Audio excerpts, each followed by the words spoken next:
Okay, so you're gonna have to excuse me here. I'm a little bit nervous doing this sort of video. I've never made this sort of video before. You'd think that I'd be fine because I'm used to being in front of the camera, but not like this. Usually I've got instructions to give you and stuff, and this week is a little bit different because we're gonna have a bit of a chat.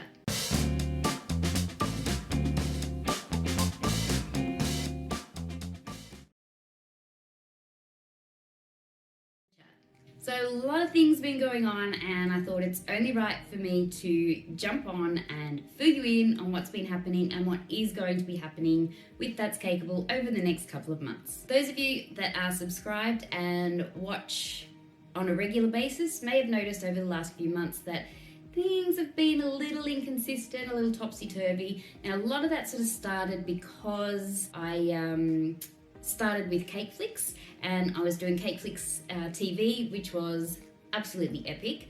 But because that happened, there was lots of content to get done, and I didn't really find time for everything, and as a result, my YouTube channel suffered a little bit. Now, once Cake Flicks... See? Can't talk. Now, once Cake Flicks TV wrapped up, it ensured that I had time to make some more stuff for my YouTube and content and all that sort of fun stuff, which I started doing. But then I noticed I ran into a bit of a problem. And the problem is that my mojo up and go-go. I just could not get into the swing of it. It was really, really difficult. Now, I'm sure other creatives out there, cakers, know exactly that feeling. It's just like, I'm drawing a blank. I'm not loving this right now. The pack is 25 strong, a sign that the prey they're seeking is formidable. Jhanine is in her natural habitat, which means you're going to hear the dogs barking. I apologise. So when that happened, I had to change things up again. Now, I decided to do that because I've learned from experience. Back in around 2011, 2012, I had the same feeling, but instead of doing anything about it, I just kept working through it. As a result of that, I ended up with really severe burnout. Now, burnout to the point where I put tools down for nearly 3 years. I didn't look at cake, I didn't make cake, I wasn't interested in cake. Nearly 3 years. That was a long time, and I didn't want that to happen this time. So instead, what I've done is I'm breathing and taking a step back and making sure that when I bring content to you, it's content that I love creating rather than just, got to get that video out, because that's what ends up driving you crazy, sends you to burnout, and I don't want to be putting tools down again because I've got a bad feeling that if I did that, I'd never pick them up again, and that'd be sad. And someone like me tends to take those things to extremes. Now, the reason for that is, and we're just going to do a really quick deep dive here. I don't want to be, depressive or anything like that, but really quick deep dive about my background. I suffered with anxiety and depression for most of my adult life, late teenage, most of my adult life. And so when I find myself in a position like that, what I tend to do is to get into a hole that I can't get out of. I find it really difficult to get out of until probably the last 3 years. I taught myself with some great counselling and some brilliant tools how to remedy those really dark moment situations. And one of the most important things is to listen to your mind, soul and body. Don't ignore it and push on through because it's only going to make it worse. So I decided to listen to myself, and that's when I decided to slow it down a bit and stop putting so much pressure on myself to have things out, every week. It's got to be done, because the passion was fading. It was becoming a chore, and if the tutorials become a chore, it's going to show, and you guys aren't going to enjoy it as much, and that's not what I want, okay? I want you to enjoy what I do. There's no point doing it otherwise. And the other thing that's happened because of the Cake Flicks TV thing, and as a result of me not being as consistent, is that, of course, YouTube numbers have fallen a little bit. Well, not fallen, but not grown as quickly as it had been. And that tends to put a dampener on the situation. Now, I know the numbers shouldn't affect me and all that sort of stuff, but when you're doing YouTube and it's really your passion and it's all you do, it's what you put everything into, it matters, right? So one thing that I can ask you guys to do for me is that when you watch my videos, if you could please don't forget to just like them, give them a thumbs up, share them where possible, put a comment in there, just say hi. I mean, that's good enough. I try to answer all the comments, and subscribe to my channel, because that really helps with the crazy YouTube algorithm and helps my channel grow. So that'd be one way that you guys could really, really help. If I could ask you to do that for me, please, cherry on top. That'd be great. And it gives me when I see that growth, it gives me that good swift kick up the ass to get more stuff done and to get really good content done. So yeah, it helps. Now, the other thing I've done is I've really looked at how the channel's gone and what videos have done well and what ones haven't done as well. And one thing I've noticed is that you guys tend to like the more basic cakes, the more stripped back, simplistic but styled cakes.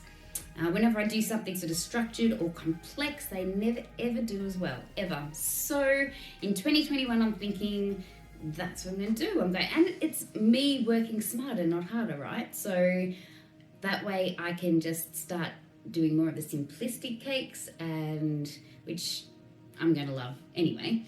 And so that's probably more the look for That's Cakeable, the YouTube channel, in the new year.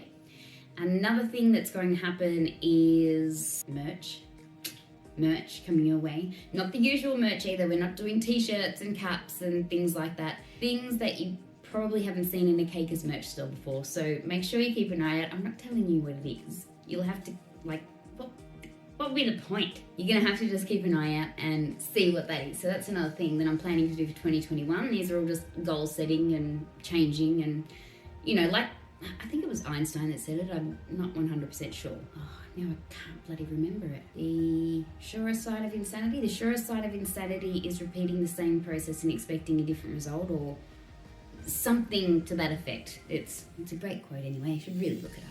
2021, what else?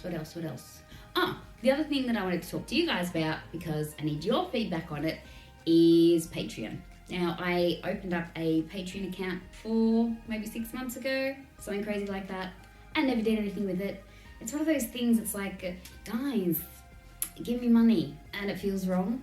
But what I have to remember is that with Patreon, the whole idea is that you pay for a subscription and you get extra things that other people don't get. And yeah, anyway.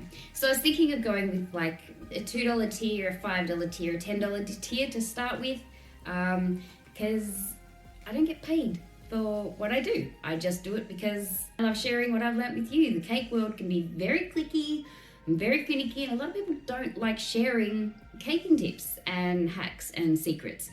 And I could never understand that when I started. And I'm like, now that I've got some knowledge, I want to share it. I want to share it with you guys. What's the point in me having it and hoarding it if I'm not sharing it with other people? So because I want to keep creating the content and I don't get paid to do it, which means that everything comes out of pocket, for like my own pocket, like all my materials, my cameras, my editing software, everything comes out of my pocket to be able to do this. So I was thinking Patreon might be a way that I could, go and buy a coffee occasionally or something. I don't know. Let me know what you think in the comments. It'd be great to have your feedback. But as for the rest of the year that has been 2020, 2020, it's probably still going to be a little bit up and down, because any day now my third grandbaby is due, and once he arrives I have to go to my daughter's and look after my granddaughters so that I can help her out, and I'll probably be there for a good week or so. So I don't know about you, if you've got little ones or grandkids or kids that are 1.5 and 4 years old, there will be no making cakes in that time, unless it's like nanny baking cupcakes sort of cakes, because another thing you may not know is that to make a tutorial takes, the actual cake making process for a tutorial takes probably 2 to 3 times what just making the cake alone takes. So I mean, that's lighting and camera angles and microphone audio issues and stuff like that. So it takes 2 or 3 times longer than actually just if I was just making a cake. So with a 1.5 and a 4-year-old running around, that will certainly not be happening. So because that's sort of up in the air, and he'll get here when he wants to get here, filming and studio stuff and editing stuff is sort of put a little bit on the back burner. But what we have to remember here, and something I used to bash myself up over this sort of stuff. It was just like, stop beating yourself up for the fact that you can't get a video up, right? But I used to all the time. And then it's a matter of stepping back and remembering that family and mental health come way before any YouTube video. And that's just how it is. And that's what I have to keep reminding myself, and not beating myself up for not having the videos done. Even more so at a time like now, when the world is in a mad state, pretty much.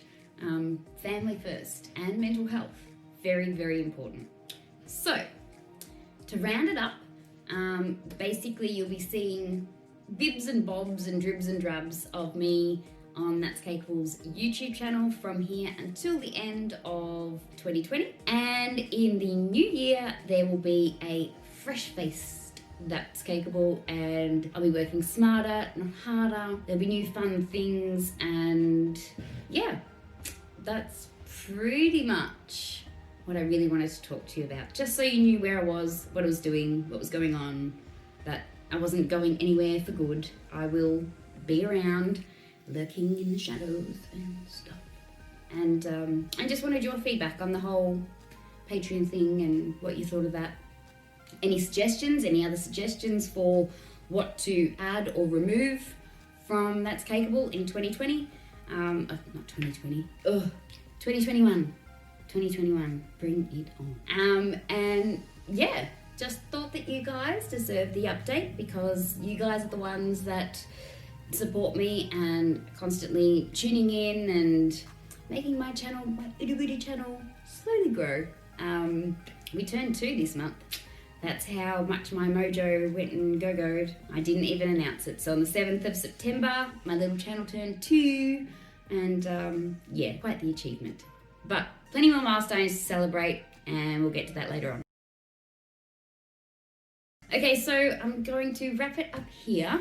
If you've made it this far, legend, and thank you. Please, if you like this video, don't forget to give it a thumbs up. And if you haven't already, please subscribe to my channel by hitting that little subscribe majiggy thingy down there. And hit the notification bell so you're informed every time I upload a new video, which will be here, there, and sort of everywhere for the next few months. Drop a line, say hi, and yeah, like I said, give me your suggestions, because I'm always up for new suggestions.